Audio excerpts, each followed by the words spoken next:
bem de saúde, aí eu procuro manter um certo contato. Eu aprendi a lição da maneira mais dolorida possível. Eu sei. É assim mesmo, é.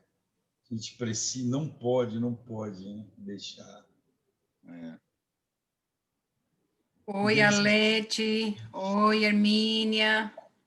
Tá frio aí, é? Tá frio, hoje tá 9 graus. Olha!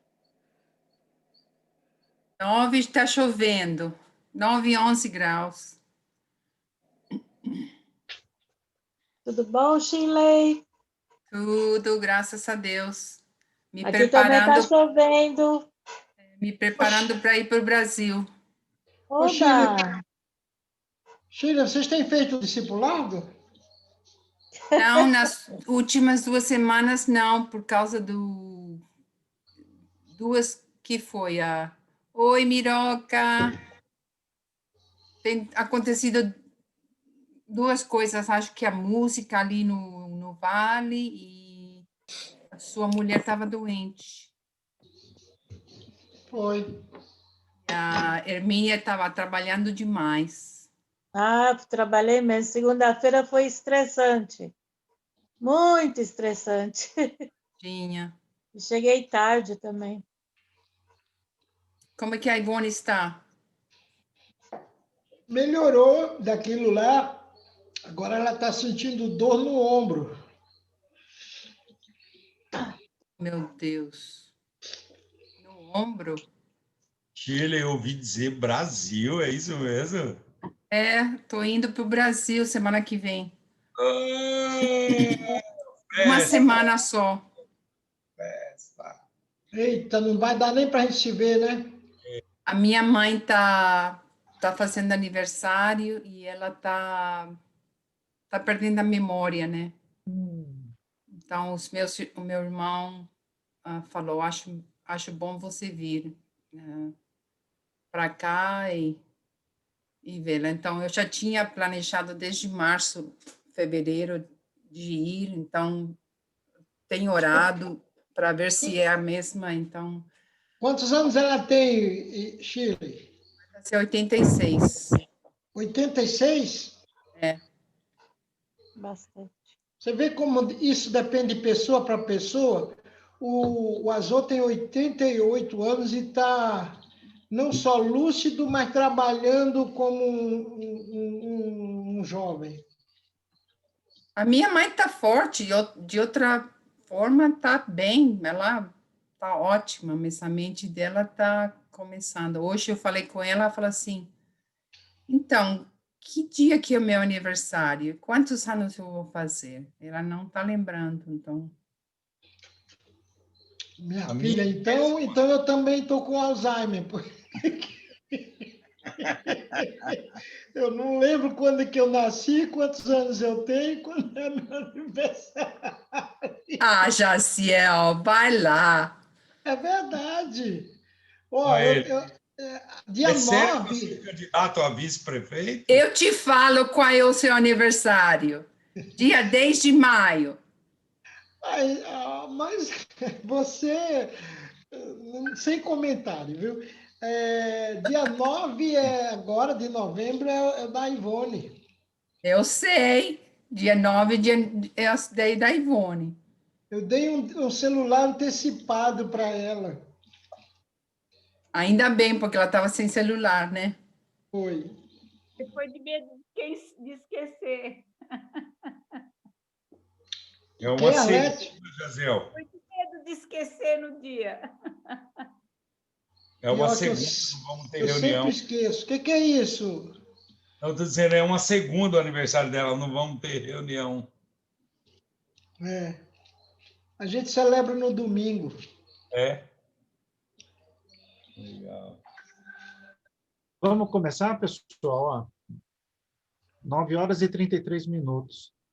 Vamos, a gente põe a Miriam para Miroca, porque ela tem dado muito indireta, que ela canta, e a gente nunca pediu para ela cantar aqui na sala. Ela está muito bonita de vermelho. Vou cantar é com a minha partitura e do jeito que eu quiser e quantas estrofes eu quiser. Igual o seu maestro, a Miroca. Miroca, você está muito chique, Miroca. Chique muda. Hoje foi aniversário do meu sobrinho, aí nós temos um bolinho ali, então para sair na foto.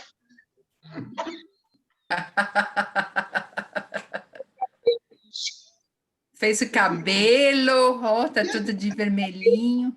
E a Hermínia, por que ela entrou na sala hoje? O que aconteceu? Qual? Abre o teu microfone. Saudade de você, Josiel. Você não pega, se eu não entro, você não pega no meu pé? Dá um desconto para mim. Eu ando trabalhando bastante. Como é que eu posso, né, gastar se eu não trabalhar, né? Como é que você vai sustentar o Wesley se você não... Eu acho que não, hein? Coitado, ele que me sustenta, eu trabalho e ainda ele paga minhas contas. E o Wesley sai caro, viu? Ele gosta de jogar tênis, de usar roupa de marca, de combinar a cueca com a camisa.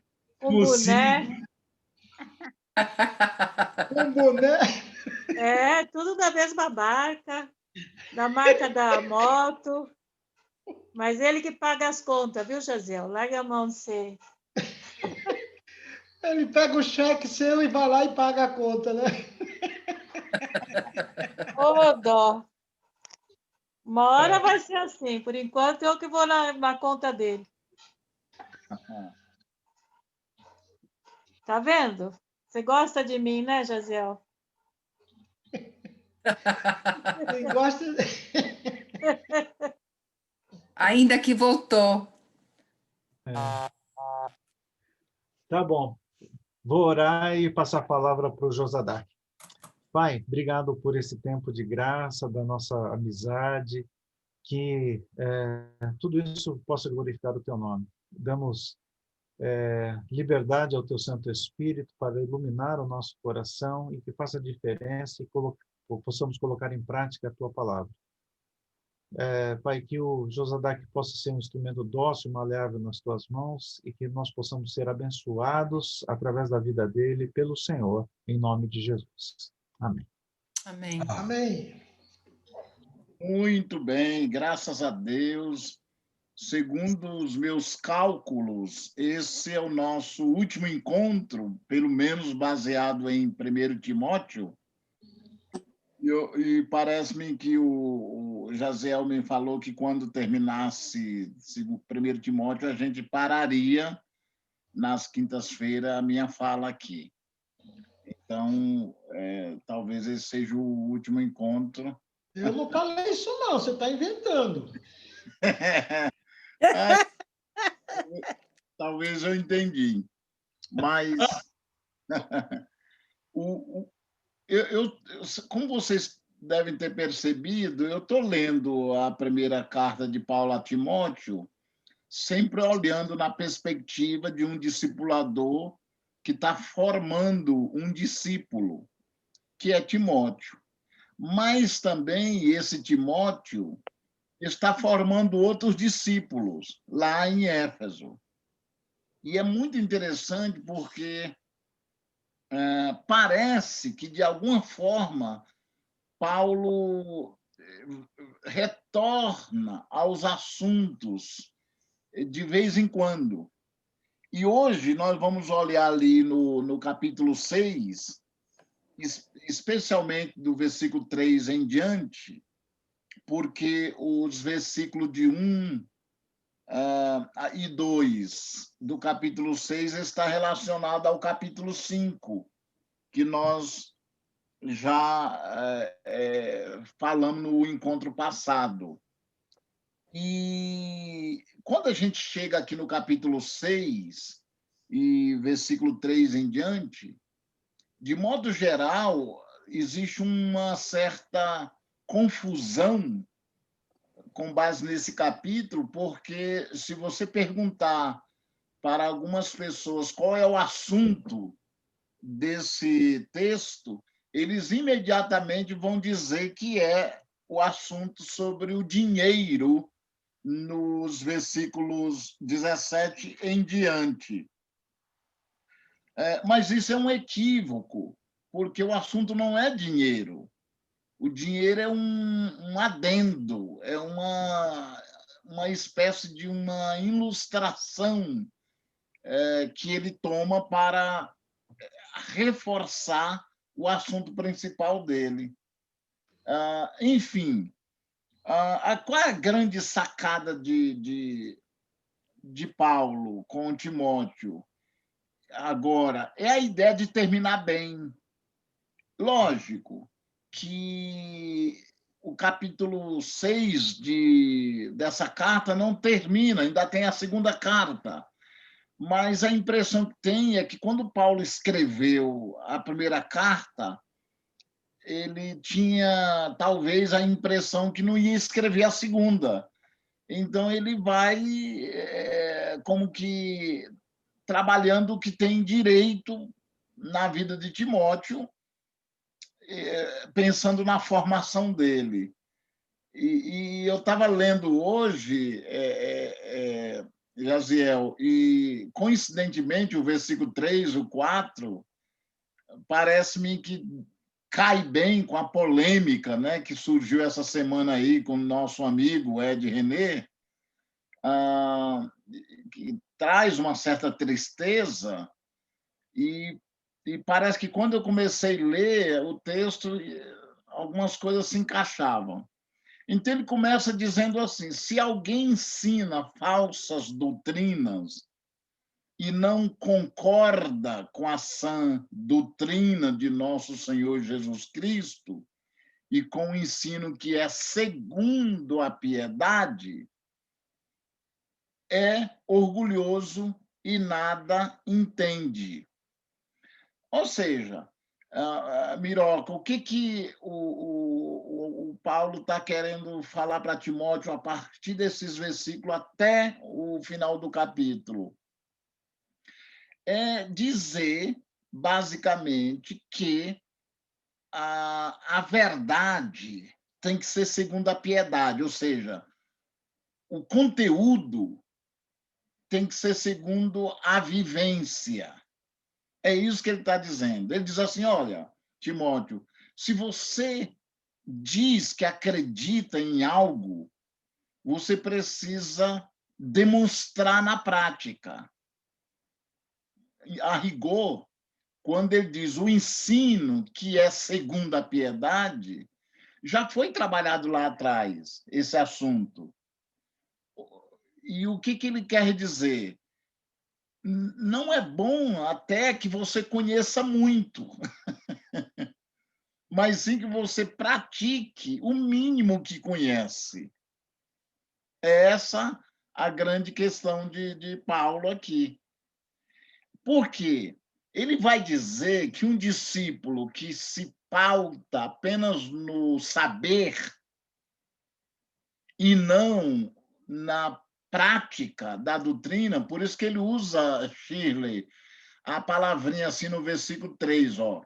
Se alguém ensina falsas doutrinas e não concorda, ou seja, não harmoniza com a verdade de Deus, e se o ensino dele não é segundo a piedade, pode ver que são duas coisas.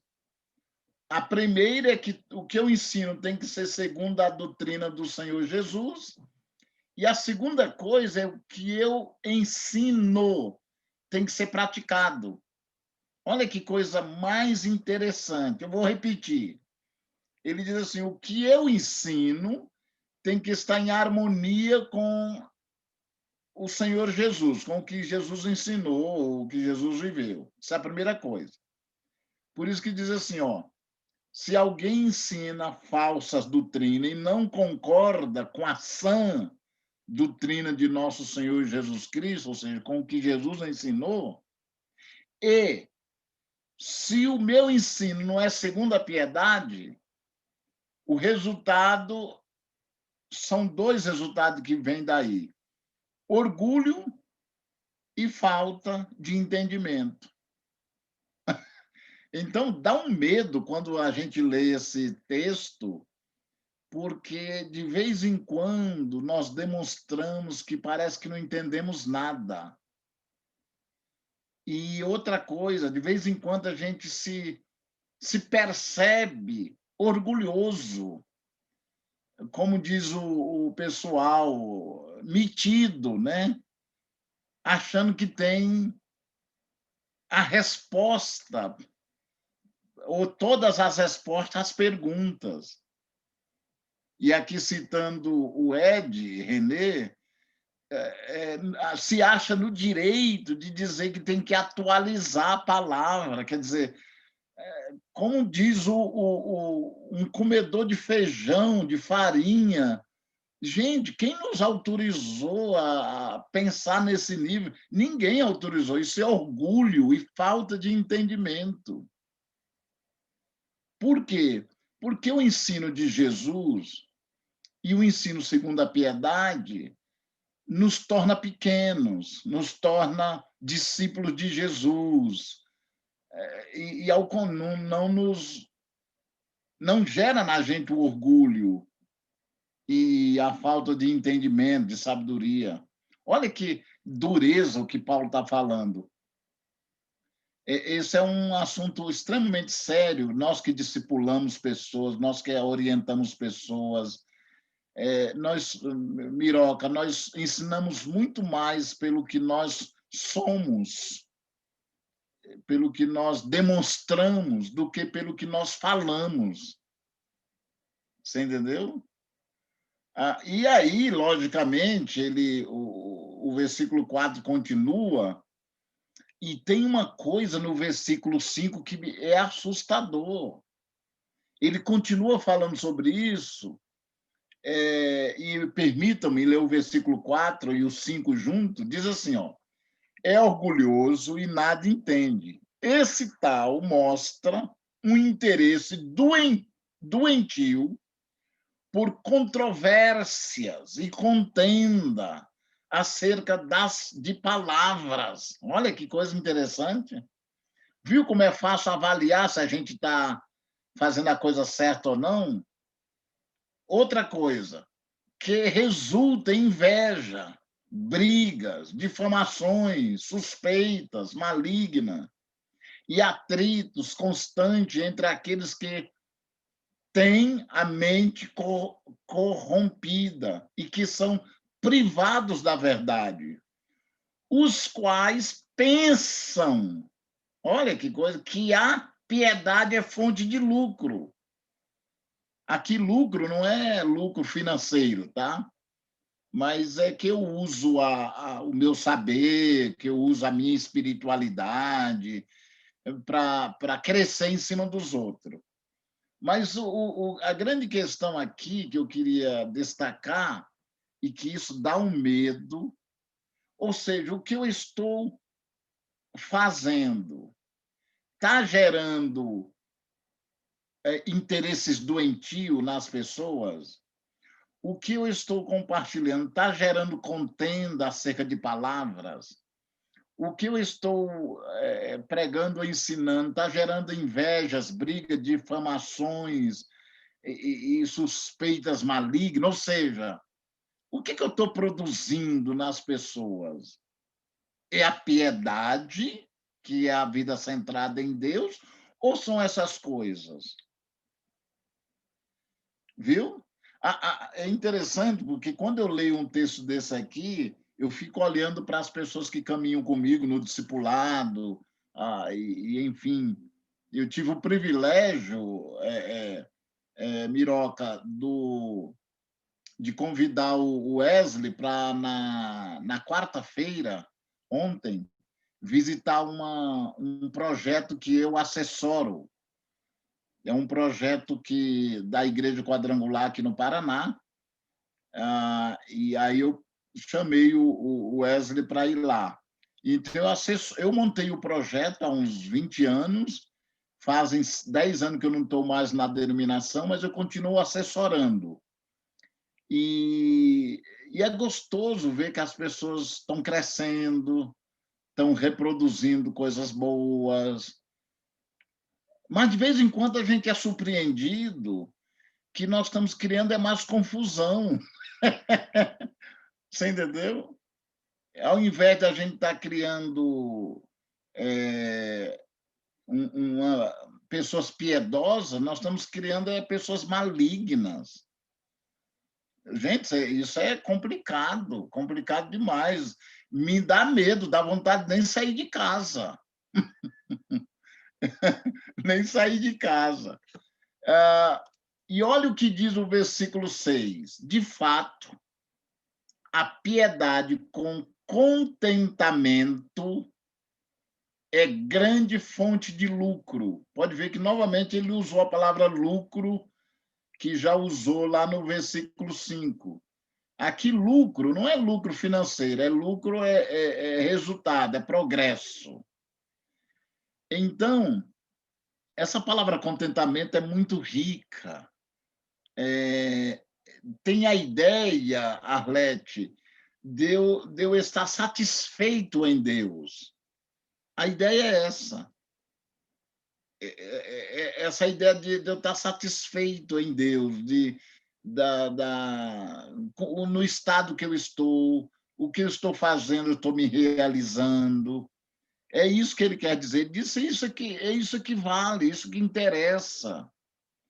Por isso que no versículo 7 diz assim: pois nada trouxemos para este mundo e dele nada podemos levar. Olha que coisa profunda.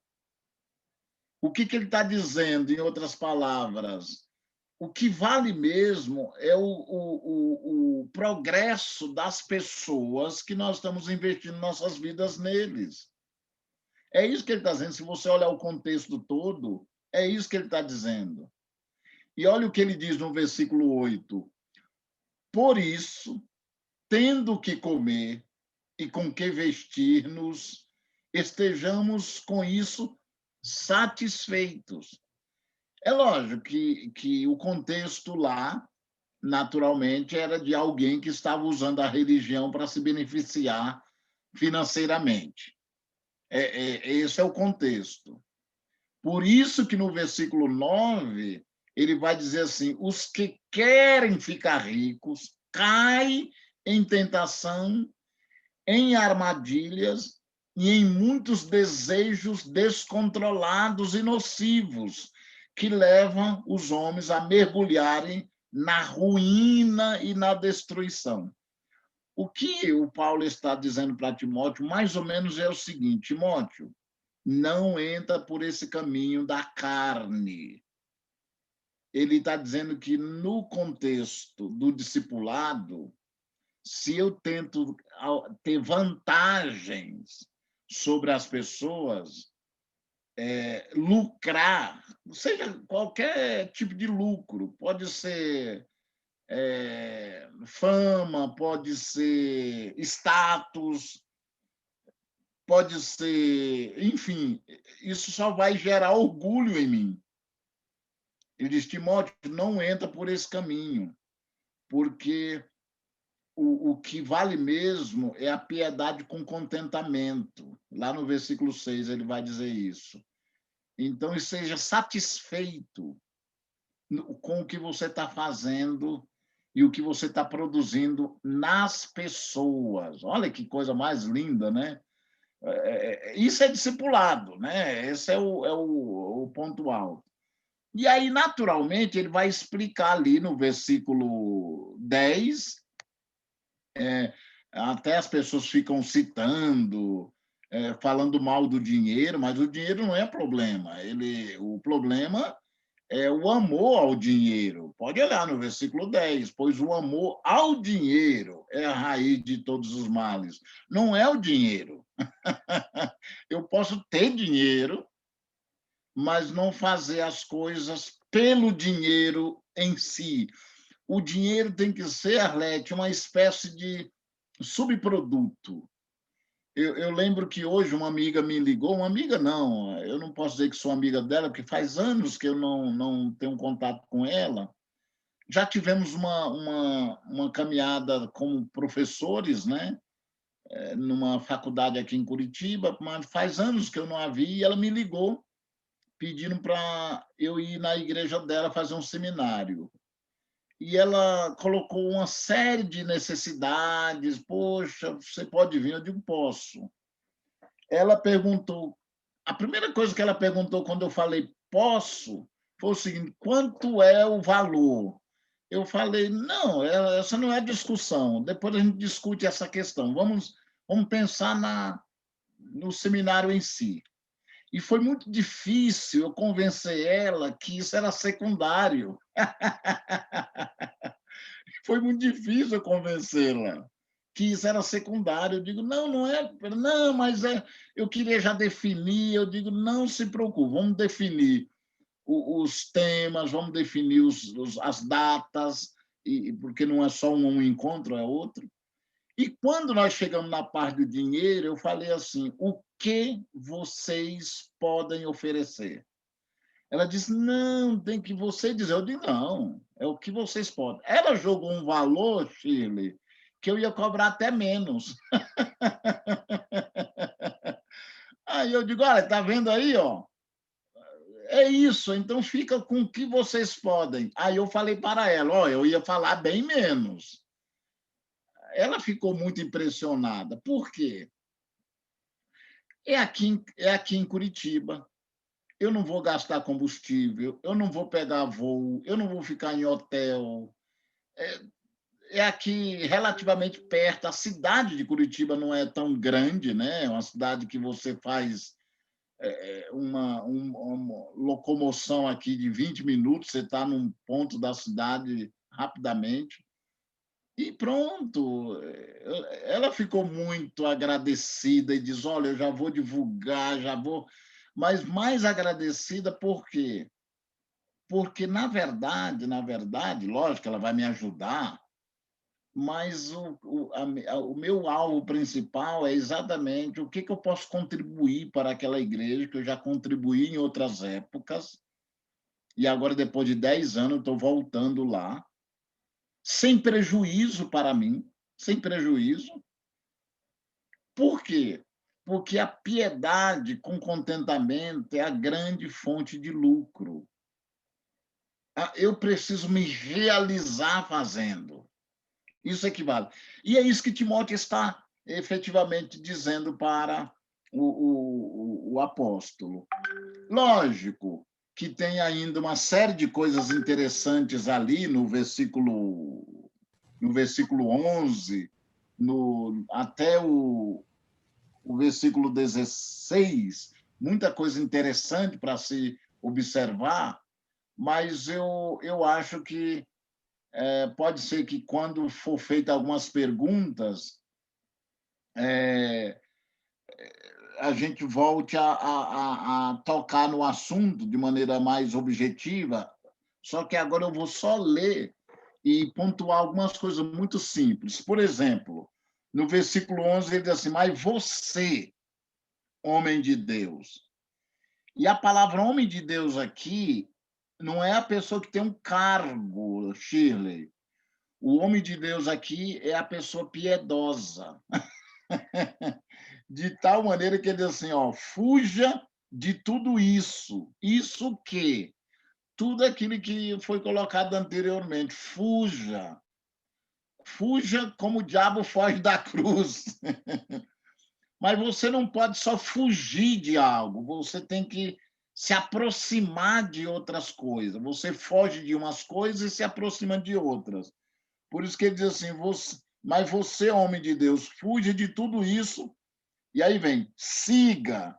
Aí vem uma lista de coisas que classifica eu e você como pessoas de Deus, homem ou mulher de Deus. Ele diz, siga a justiça, siga a piedade, siga a fé, siga o amor, siga a perseverança, siga a mansidão. E aí ele vai chegar no 12 e vai dizer uma palavra desta forma, combata o bom combate da fé. O que é combater o bom combate da fé?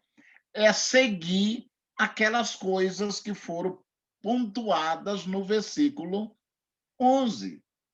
Então, quando eles combatem o bom combate da fé, seria exatamente andar seguindo aquelas ideias e propostas que foram colocadas. E aí ele continua dizendo: tome posse da vida eterna, para a qual você também foi chamado e da qual fez boa confissão diante de muitas testemunhas. Ou seja, um dia você falou que ia ser pessoa de Deus, então mantenha isso. Ou seja, que o teu conhecimento seja segundo a piedade. E aí, na sequência, ele vai dar um exemplo.